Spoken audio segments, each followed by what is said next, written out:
Salut les brasseuses et les brasseurs. Alors je suis en train de réaliser mon empâtage, il est terminé et je vais pouvoir faire la filtration avec sac. Alors aujourd'hui j'ai très peu de grains, d'habitude j'utilise une poulie, mais en fait quand on a très peu de grains, comme c'est le cas aujourd'hui, donc là je suis à moins de 2 kg de grains, donc on est sur un sac qui va être extrêmement léger, on peut réaliser l'opération suivante, à savoir l'accrocher directement à un clou. Donc là tout simplement j'ai une poutre, je vais vous montrer, voilà qui est là.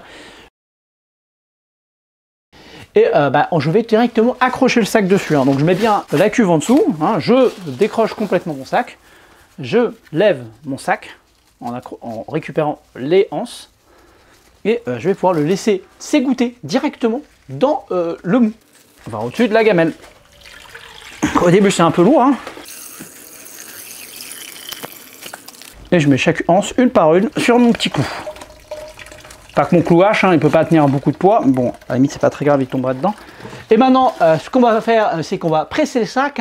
Toujours après l'empâtage, il faut presser le sac. Alors, pour presser le sac, pas 56 méthodes, on va utiliser des gants. Alors, pourquoi des gants, vous allez me dire? Tout simplement parce que si vous n'utilisez pas de gants, vous allez avoir les mains pleines de sucre et honnêtement, c'est pas hyper agréable. Donc, autant utiliser des gants. En plus, c'est chaud, donc vous allez potentiellement vous brûler. Grâce aux gants, vous n'allez pas vous brûler.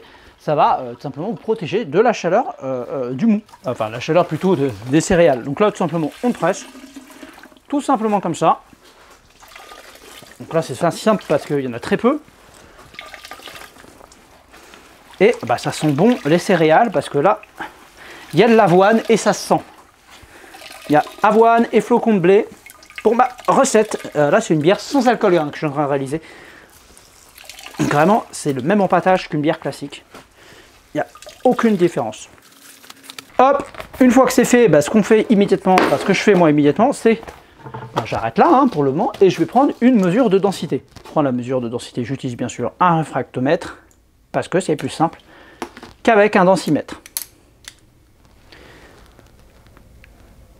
Et là, je suis monté à 1020 alors que j'étais à 1018 tout à l'heure. Donc déjà, rien que le fait d'avoir filtré comme ça, ça a permis de monter la densité.